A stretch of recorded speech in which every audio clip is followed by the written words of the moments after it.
గేట్ల ప్రారంభోత్సవ కార్యక్రమ సందర్భంగా మన రాష్ట్ర ముఖ్యమంత్రి రేవంత్ రెడ్డి గారు ఒక చారిత్రక ఒప్పందం మేము చేసుకున్నాము అని చెప్పడం అనేటువంటిది నిజంగా ఆశ్చర్యకరం.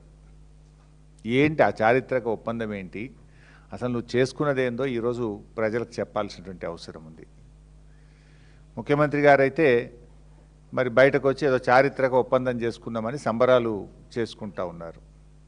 ఇప్పుడు ఒకవైపేమో రాష్ట్రంలో ఏం జరుగుతూ ఉంది, తెలంగాణ ప్రయోజనాలకు తీవ్ర విఘాతం కలిగించే విధంగా కర్ణాటక రాష్ట్రము తుంగభద్ర ప్రాజెక్టుకు దిగువన ఆర్డిఎస్ ఎగువన 35 టీఎంసీల వినియోగంతో నవేలి రిజర్వాయర్ ఒకటి నిర్మాణానికి కర్ణాటక పూనుకున్నది.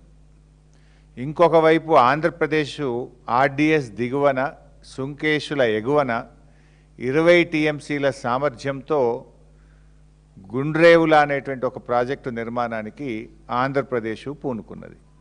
అది 35, ఇది 20, అంటే 55 టీఎంసీల నిల్వ సామర్థ్యంతో అటు కర్ణాటక ఇటు ఆంధ్రప్రదేశ్ 2 ప్రాజెక్టులకు రూపకల్పన చేసింది.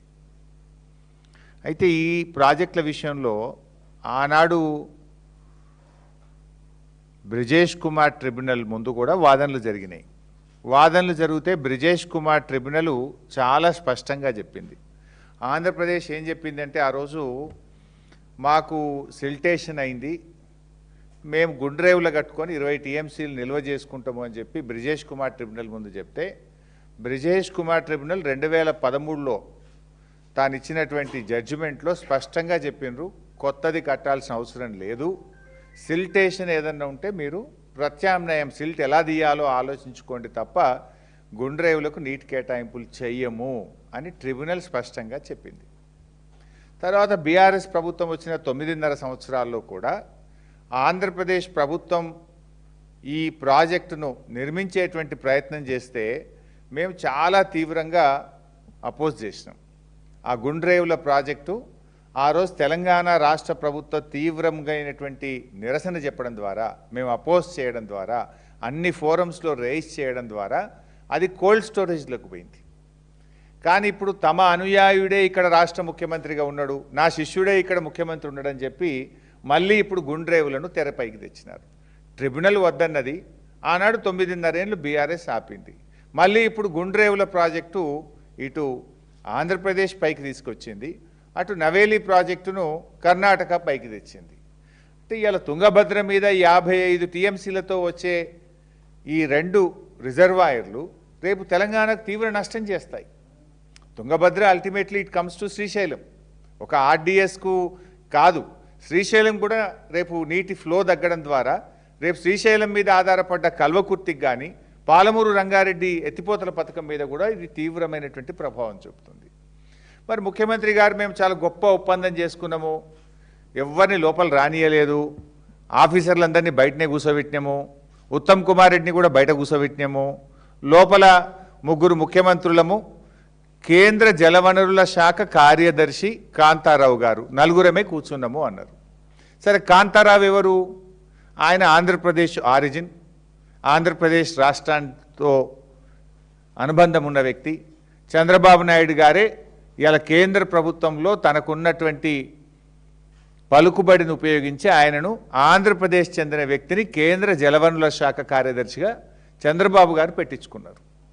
మరి ఆ మీటింగ్లో 3 ముఖ్యమంత్రులు, కేంద్ర జలవనరుల శాఖ కార్యదర్శి 4 కూర్చున్నారు. మీరు చేసిన సీక్రెట్ అగ్రిమెంట్ ఏంది? ఏం అగ్రిమెంట్ చేసినారో ఇలా రాష్ట్ర ప్రజలకు తెలవాల్సిన అవసరం ఉంది, స్టేక్ హోల్డర్స్ అందరికీ తెలవాల్సినటువంటి అవసరం ఉంది. నీకేమో అవగాహన తక్కువ, ఆగమాగం ఎక్కువ నీకు. ఎందుకంటే నువ్వు గతంలో అనేక విషయాలు కూడా మాట్లాడినావు. దేవాదుల ఏ బేసిన్లో ఉంది, నల్లమల్ల ఆంధ్రప్రదేశ్లో ఉంటుందా తెలంగాణలో ఉంటుందా, బచావత్కు బ్రిజేష్ కుమార్ ట్రిబ్యునల్ మధ్య కూడా తేడా తెలియని విధంగా నువ్వు ఎన్నిసార్లు మాట్లాడినవో, ఎన్నిసార్లు అభాస్పాలైనవో, కనీస అవగాహన లేని రహిత్యాన్ని ఎలా బయట పెట్టుకున్నావో రాష్ట్ర ప్రజలందరికీ తెలుసు. ఇప్పుడు నువ్వు నిన్న 3 రాష్ట్రాల మధ్య గొప్ప ఒప్పందం జరిగింది అంటున్నావు. ఏం ఒప్పందం జరిగింది? ఇప్పుడు మనకు ఆర్డిఎస్ ప్రాజెక్టుకు 15.9 టీఎంసీల నీళ్లు రావాలి, రావడం లేదు. ఆనాడు కేసీఆర్ గారు తుమ్మిళ్ళ లిఫ్ట్ పెట్టి కనీసం 50,000 ఎకరాల కన్నా నీళ్ళు వచ్చేటట్టు చేసిండ్రు. నువ్వు నిన్నటి మీటింగ్లో కేంద్ర మంత్రితోని మాకు ఆర్డీఎస్కు ట్రిబ్యునల్ అవార్డు ప్రకారంగా రావాల్సిన 15.9 టీఎంసీలు రావడం లేదు అని చెప్పి ఏదైనా స్పష్టమైన హామీ తీసుకున్నావా చెప్పు నువ్వు ప్రజలకు. లేదు, తుంగభద్ర మీద ఇలా కర్ణాటక కురిడి అనే ఒక ప్రాజెక్టు 2 టీఎంసీల ప్రాజెక్టు కడతా ఉంది. చిక్కాలపరివి అని 2.5 టీఎంసీల బ్రిడ్జ్ కమ్ బ్యారేజ్ కడతా ఉన్నారు. చిక్కాల మంచి అని 5 టీఎంసీల బ్రిడ్జ్ కమ్ బ్యారేజీ కడుతున్నారు. అంటే ఇవి ఒక 9.5 టీఎంసీలు. ఈ 9.5 టీఎంసీలతో 3 బ్యారేజీలు ఈరోజు కడతా ఉంటే దీన్ని ఏమన్నా అడ్డుకోవడానికి, దీనివల్ల తెలంగాణకు నష్టం జరుగుతుందని చెప్పి నువ్వేమన్నా స్పష్టమైన హామీ పొందినవా చెప్పు నువ్వు. ఆర్డీఎస్కు 15.9 పక్కా ఇస్తామని కానీ, కర్ణాటక అనుమతులు లేకుండా అక్రమంగా నిర్మిస్తున్నటువంటి ప్రాజెక్టులు నిలిపివేస్తామని ఏదైనా స్పష్టమైన హామీ మీరేమన్నా సిఆర్ పాటిల్ గారి నుంచి పొందినరా ఈ రాష్ట్ర ప్రజలకు చెప్పాలని మేము అడుగుతా ఉన్నాం. ఎందుకంటే ఇవాళ ముఖ్యమంత్రి గారు ఏమంటూ చాలా అద్భుతం జరిగింది. ఏం అద్భుతం? నువ్వు ఇలా ఒకవైపు తుంగభద్ర మీద అటు ఆంధ్రప్రదేశ్ ఇటు కర్ణాటక 2 ప్రాజెక్టులు కడుతున్నారు. అవి కాకుండా 3 బ్యారేజీలు కడుతున్నారు. ఇలా కర్ణాటక గవర్నమెంట్ మనకు ఒక లెటర్ రాసింది. కర్ణాటక గవర్నమెంట్ రాసినటువంటి లెటరు కొంత నువ్వు కర్ణాటకతో కుమ్మక్కైనవనేటువంటి ఆందోళన ఇవాళ ఈ రాష్ట్ర ప్రజలకు కలుగుతూ ఉంది. ఏం రాసింది? ఇది కర్ణాటక ప్రభుత్వం తెలంగాణకు రాసినటువంటి లేఖ. ఈ లేఖలో కర్ణాటక తెలంగాణను ఏం కోరుతుంది అంటే, further it is requested by the state of Karnataka the state of Telangana not to precipitate the matter with any comments observation to the concerned authorities government of India in respect of the projects of Karnataka. మేము కట్టుకుంటున్న ప్రాజెక్టులు చిక్కల మంచి bridge cum barrage, చిక్కలపరివి bridge cum barrage across Tungabhadra river. మేము Tungabhadra river మీద ఈ 2 ప్రాజెక్టులు కట్టుకుంటున్నాము. వీటికి మీరు ఎలాంటి అడ్డంకులు చెప్పొద్దు. మీరు ఏ అడ్డంకులేవి కూడా కేంద్ర ప్రభుత్వం దృష్టికి తీసుకుపోవద్దు. మీరు సప్పుడే కుండుండ్రి అని కర్ణాటక అడిషనల్ చీఫ్ సెక్రటరీ మన తెలంగాణ ఇరిగేషన్ కార్యదర్శికి రాసిన లేఖ. దీనికి మీరు ఏం రెస్పాన్స్ ఇచ్చిండ్రు? నిజంగానే ఇప్పుడు నాకు ఎందుకు ఇది నిజం అనిపిస్తుందంటే, ఇప్పుడు సంవత్సరమైంది ఈ ప్రాజెక్టులు స్టార్ట్ అయ్యి. ఈ కురిడి కానీ, చిక్కలపరివి కానీ, చిక్కల మంచి కానీ, ఈ 3 ప్రాజెక్టులు కర్ణాటక స్టార్ట్ చేసి దాదాపు కురివి అయితే సగం పని అయిపోయింది. కురిడి ఈ 2 బ్యారేజీలు కూడా ఇలా ముందుకు పోతా ఉన్నారు. ఇప్పటి వరకు తెలంగాణ ప్రభుత్వం అబ్జెక్షన్ కూడా చెప్పలే. కనీసం ఇది ఎట్లా కడతారు అని చెప్పి తెలంగాణ గవర్నమెంటు కేంద్ర ప్రభుత్వానికి కానీ, కేఆర్ఎంబీకి కానీ, కర్ణాటకకు కానీ దీనివల్ల మా తెలంగాణకు నష్టం జరుగుతుంది, దీన్ని ఎలా కడతారు అని చెప్పి ఈ రోజు వరకు తెలంగాణ ప్రభుత్వం సపోర్ట్ చేయలే. అంటే మీకు కర్ణాటక ఈ ఉత్తరం రాసింది సపోర్ట్ చేయకుండ్రి అని.